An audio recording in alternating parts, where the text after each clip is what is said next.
primer momento el presidente Varela dejó pasar el año de la mayor popularidad, de la mayor fortaleza política, y yo veo muy remoto que este ejercicio se haga durante esta administración. Pero sí debemos cambiar el modelo constitucional.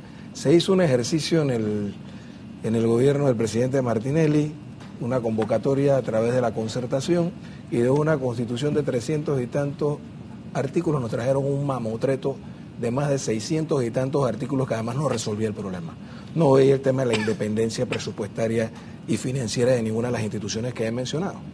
Entonces, si tú quieres tener una asamblea que juegue su rol de fiscalización, en la que prevalezca el debate, que actúe con independencia, no dependiendo de las decisiones presupuestarias para beneficiar a tal o cual circuito electoral en el presupuesto o a través del programa de inversiones, entonces necesitas darle autonomía financiera y presupuestaria. Y necesitas también restituirle a la Asamblea Nacional las facultades que tenía la Asamblea de Diputados hasta 1968, a la luz de la Constitución de 1946, es decir, estructurar el presupuesto de inversiones en conjunto con el órgano ejecutivo y no el modelo que tenemos que cercena esa posibilidad.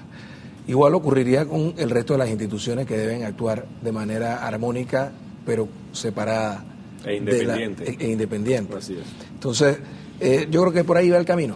En el momento en que hagamos una reforma constitucional y no tengamos diputados que dependan de las decisiones presupuestarias o financieras del Ejecutivo, igual el Procurador de la Nación, igual el Contralor General de la República, el Tribunal Electoral, pudiéramos avanzar hacia el fortalecimiento de la democracia en el que nos hablaba el amigo Paquito. Ministro Alemán, aunque no era el tema, sigue saliendo este tema de la reforma del Estado y la necesidad de una constituyente.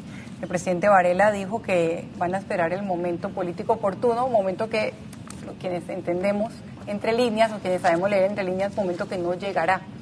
Y ojalá que no llegue. Bueno, eso será tema de otro radar. La mejor reforma constitucional que se ha hecho en este país, las dos últimas, fueron por el método de dos asambleas distintas. El título constitucional del canal y la reforma que se hizo en el 2004, en donde el número de miembros de la Asamblea, el número de diputados, se fijó en 71. Si hubiéramos seguido con el sistema anterior, ya andaríamos como por 86 diputados. Entonces, hay distintas maneras de modificar una Constitución, y la Constitución, como cualquier texto legal, por supuesto que debe sufrir modificaciones porque los tiempos cambian y las circunstancias cambian. Pero eso aquí no podemos quedar 3 programas discutiendo de cuál es el método adecuado. Lo cierto es que en este momento hay un método de designación de los magistrados. Y nosotros, vuelvo y repito, hemos buscado un método que, como bien señaló Adolfo Linares, hay quienes opinan que hay que someter al escrutinio a 100 personas, otros opinarán que deben ser a 2 nada más. Nosotros hemos buscado un sistema intermedio en donde los llamados lista corta son los que se harán públicos. Y eso con miras a atender la crítica de que aquí se nombraban los magistrados en 3 días y nadie tenía derecho a opinar ni de conocer qué posición tenía el magistrado sobre asuntos fundamentales de la nación. Y por supuesto otro punto que hay que señalar es que también le corresponderá a la Asamblea, una vez nosotros, el Consejo de Gabinete, le envíe las 2 designaciones, también cumplir su papel. ¿Con cuáles de los puntos de alianza ustedes se comprometerán? Por ejemplo, está el tema de la participación femenina. Bueno, yo no le puedo garantizar, yo soy un ministro, yo no puedo venir a un programa y decir que vamos a nombrar una mujer. Sin embargo, bueno, en el gabinete hay varias ministras y yo supongo que ellas tienen interés, incluyendo la vicepresidenta, que sé que tiene esa preocupación, eso sí lo puedo decir. Ella tiene la preocupación de que la Corte hoy en día son 9 magistrados. Ella considera que debería haber más balance de género. Y por supuesto que ese es un tema que también debemos considerar, aparte de otros criterios que ya han expuesto los panelistas en el programa. Sí, Sabrina, yo nada más quería tocar algo. O sea, yo soy un creyente y un convencido de que nuestra Constitución requiere renovarse y de una manera integral. Pero, y con el respeto y la venia de mi querido profesor de Derecho Constitucional, Miguel Antonio Bernal, que además fue director de mi tesis y voté siempre por usted cuando corrió para diputado y las 2 veces para alcalde. Yo no sé si es el resto del país, pero yo voté por usted siempre. Pero, y lo respeto y lo quiero mucho, pero el tema de una constituyente, a mi criterio, yo lo veo cuando hay una crisis muy grande.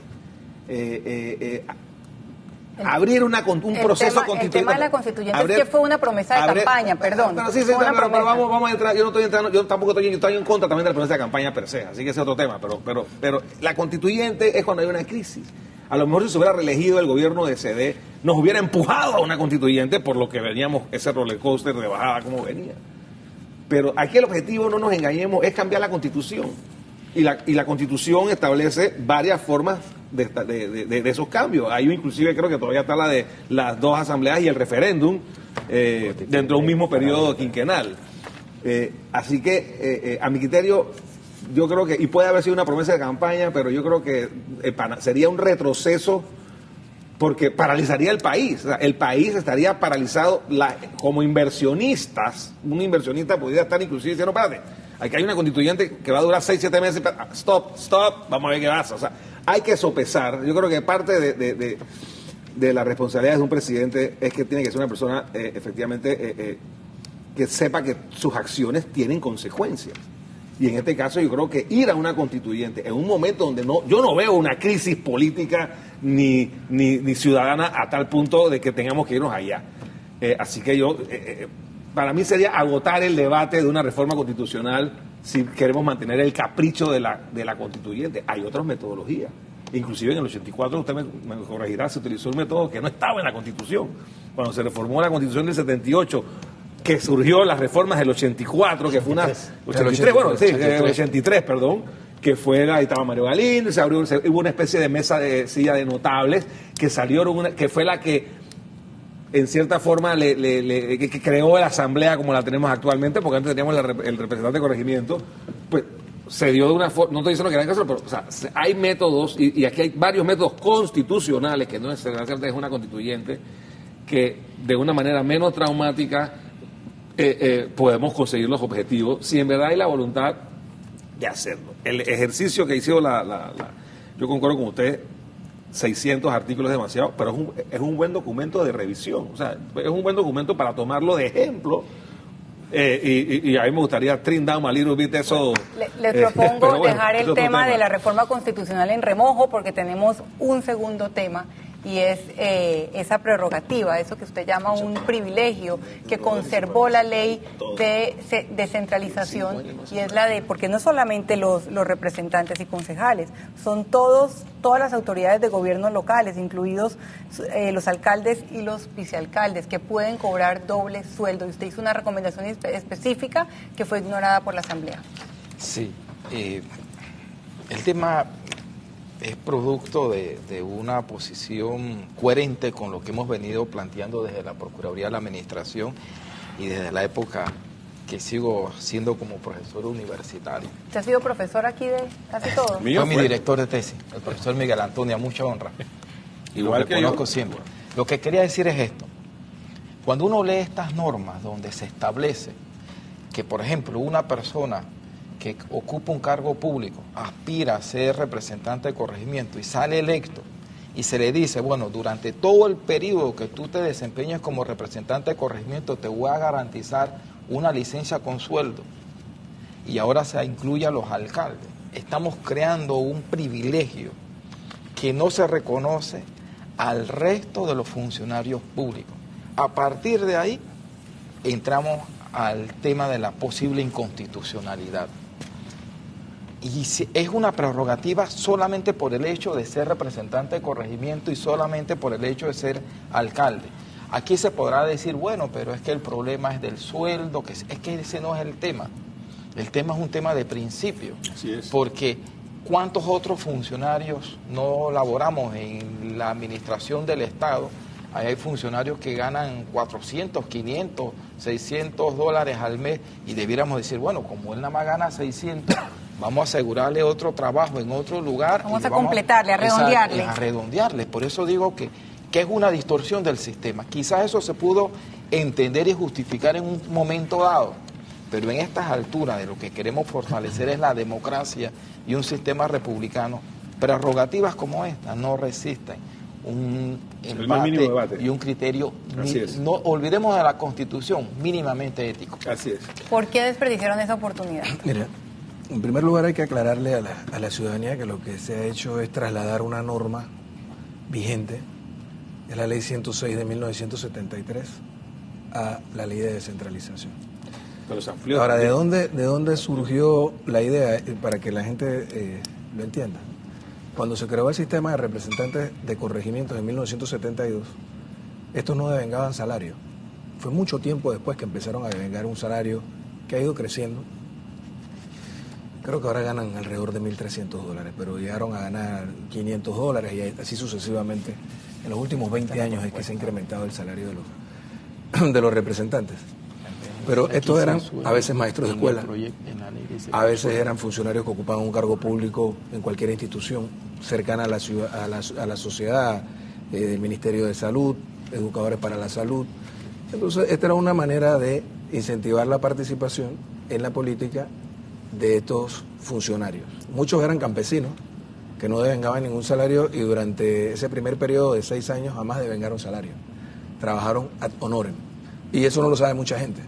Entonces, de ahí es que surge la norma de que si eras un funcionario público y te dedicabas a hacer el trabajo, entonces era justo que se te concediera una licencia con sueldo porque no tenías.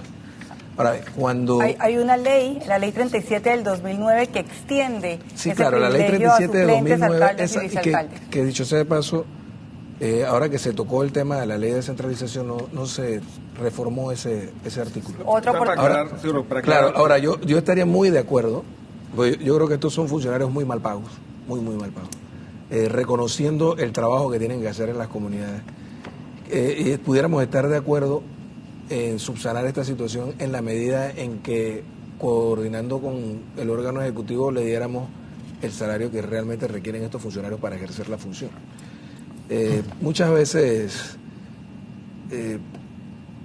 una decisión como esta pudiera, presupuestariamente hablando, ser mucho más costosa que lo que tenemos ahora. Que Ahora mantener la lo que se hizo es que posibilidad de doble sueldo. está este ciudadano que es suplente del alcalde, pero trabaja permanentemente cerca de la comunidad.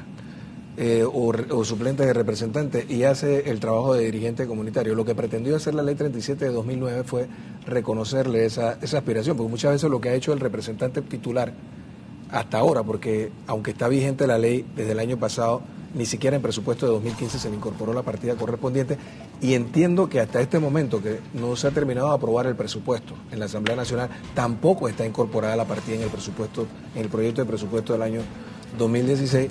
Muchas veces el principal es el que ha ido subsidiando de su propio pecunio el trabajo de los suplentes. Y por eso es que quizás se encontró este mecanismo que pudiera ser revisado. Y digo, estaría dispuesto a que lo revisemos en la medida en que con una discusión seria con el órgano ejecutivo le diéramos los emolumentos que realmente ellos requieren. Bueno, Es lo ahí que está el debemos punto y aspirar, el ¿no? Es lo que contrapunto. debemos aspirar. Tengo que irme a un cambio, pero quiero las opiniones de los demás representantes aquí de diferentes sectores del Ejecutivo y de la sociedad civil sobre este tema que ha sido muy polémico. Usted quédese en Radar.